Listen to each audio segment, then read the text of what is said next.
Então, continuando aí a nossa videoaula, né, nós falamos aí de como proceder aí a identificação, né, e o cultivo dos vírus, né. Eu acabei deixando a aula anterior um pouco maior do que deveria ser, né. Vou tentar tomar cuidado aí para que as videoaulas não passem de 15 minutos. Até para mim aqui é difícil de editar. Então, para a gente continuar aí essa videoaula, essa vai ser mais curtinha, porque ao término dessa aula vai ter uma atividade para que vocês possam fazer, tá? E para que isso conte aí como nota, como presença, né? Como processo é importante para nós aí, para a gente continuar os nossos estudos, tá? Então, só para pegar o gancho, né?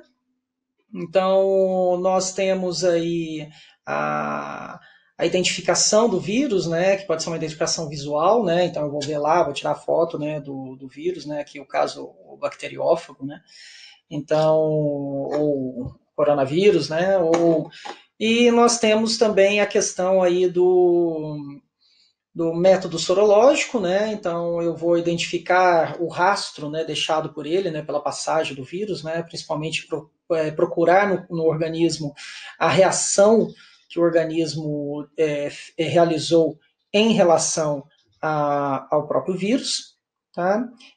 Ou eu vou procurar as deformações, né, visuais que ele causa nas células parasitadas, tá certo? Então, continuando aqui, né, nós vamos para a questão aí dos tipos, né, dos ciclos, né, os ciclos de multiplicação desse vírus, né?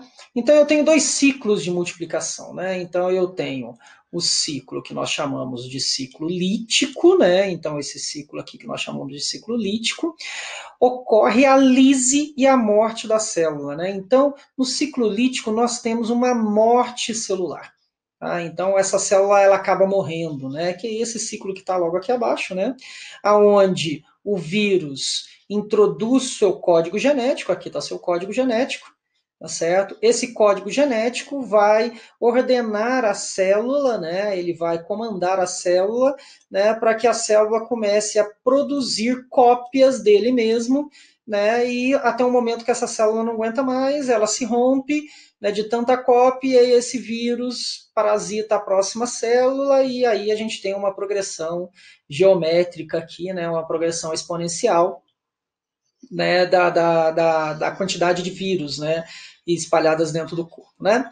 Então, no ciclo lítico, tá, eu tenho obrigatoriamente a lise, né. Então, quando nós falamos em lise, nós estamos falando que essa célula morreu, né. Então, essa célula tá sendo lisada, né. Ela está sendo morta, né. Ela está sendo destruída, ela está sendo rompida, tá.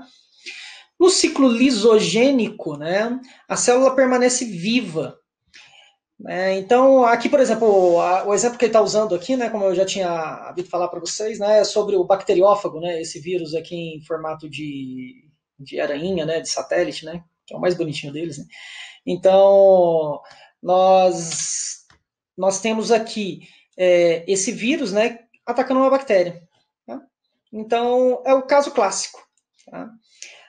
No ciclo lisogênico, né, então, esse código genético introduzido, ele vai fazer parte da célula, né, ele vai ser introduzido, né, e ele vai ficar aderido ao código genético celular. Tanto é que quando a célula se reproduz, né, então a célula se reproduz, esse código vai ser introduzido em outras células. Olha o que nós podemos observar, né, cada vez que ela se reproduz, né, nós temos o código genético passando de uma célula para outra. Tá? O ciclo lisogênico é onde a gente vai usar, por exemplo, na biotecnologia, né? Então, é onde eu vou usar o vírus, né, que ele consegue ter essa porta, né, ele consegue destrancar essa porta, né, da célula, né, da membrana plasmática, né? Então, aí eu coloco dentro dele o código genético que eu quero e vou enviar esse código genético, que ele vai ser implantado no código genético, criando aí o organismo transgênico, né? Então, o organismo modificado geneticamente, né? Então, para poder, por exemplo, eu dei o exemplo da insulina, né?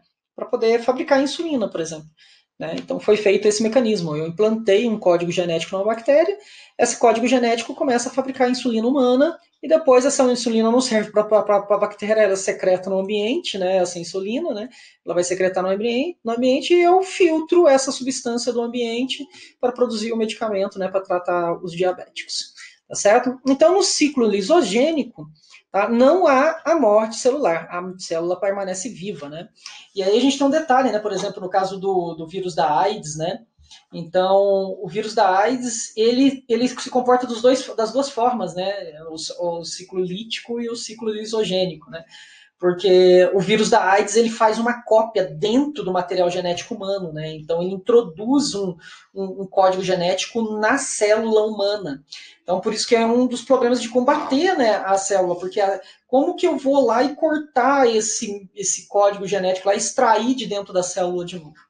Tá? Então ele faz uma cópia para dentro, além também de realizar a lise, né, da célula, né, realizar a destruição da célula, né, realizar a morte celular. Né? Então o ciclo lisogênico, alguns, né, como é o caso do vírus da AIDS, ele consegue é, realizar esse processo. Tá certo? Ele consegue realizar esse processo de introduzir um código genético, né? E aí a dificuldade de realizar o combate, né? Do vírus da AIDS, né? O vírus da AIDS eu vou realizar o combate nesse momento aqui, né?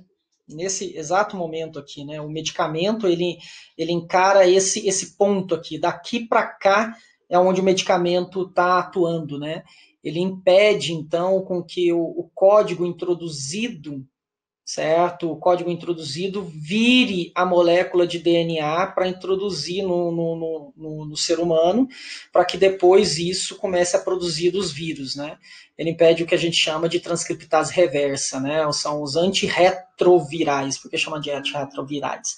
Né? Porque ele impede a reação ao contrário, né? Vamos lembrar que a reação do nosso corpo é DNA, certo?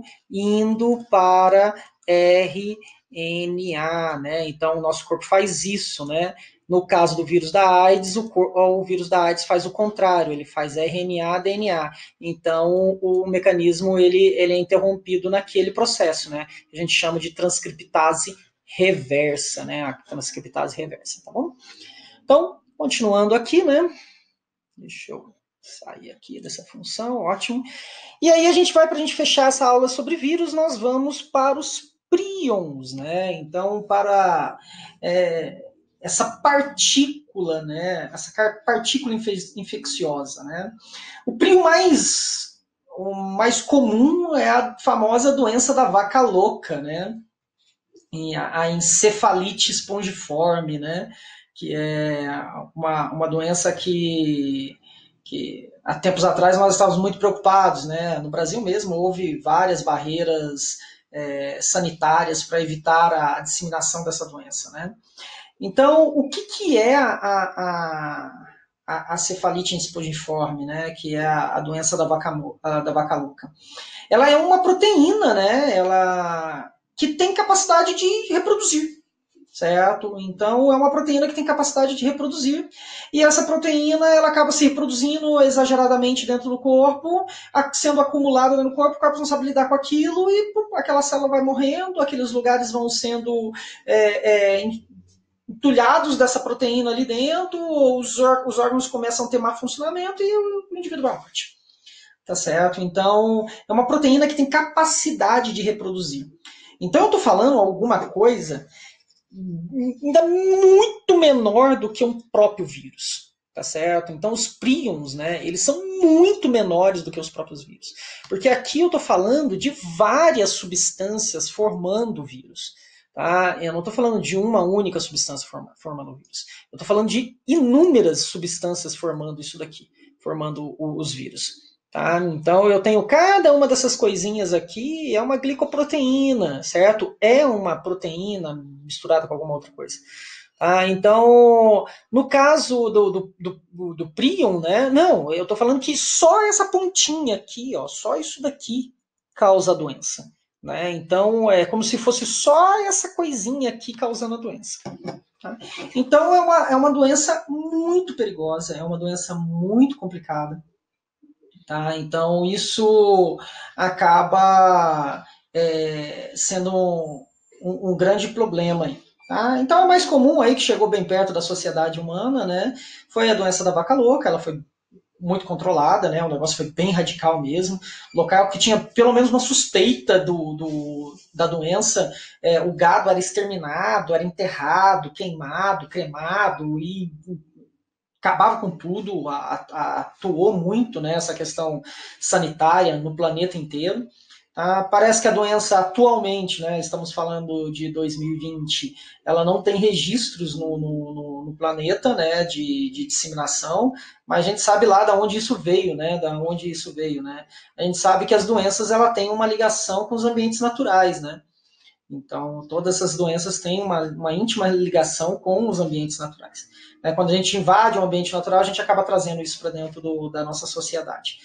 Então, porque, vamos lembrar, né, eu sempre bato nessa tecla, né, nós temos um negócio chamado de animais reservatórios, né, aqueles animais que possuem a doença, né, eles possuem, no caso, por exemplo, o prion, né, e o prion para eles não fazem a menor diferença. Eu disse no começo da aula que existem muitos vírus, inclusive humanos, né, que convivem perfeitamente dentro do nosso corpo, e a gente vai passar uma vida inteira sem nunca perceber que esse vírus está lá, sem nunca perceber que ele está atuando dentro do nosso corpo.